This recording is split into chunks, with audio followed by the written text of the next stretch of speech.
Hello and welcome back to our channel. So today in this video we are going to discuss about how to link credit card to your Cash App. So without wasting much of our time, let's get straight into the video. So to link your credit card on your Cash App, all you need is a Cash App account. So once you simply tap open your Cash App account, you will end up in this kind of interface. So once you are here, all you need to do is simply find the profile icon on the top right hand side of the corner.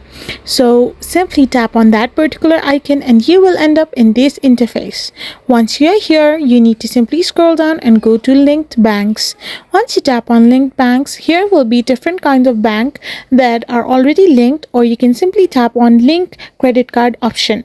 After you tap on link credit card, you need to select a particular credit card from a specific bank. Simply scroll down and select the bank from which you have issued the credit card. Once you select the bank, you will end up in this interface. So simply add your details and then hit on the link card option.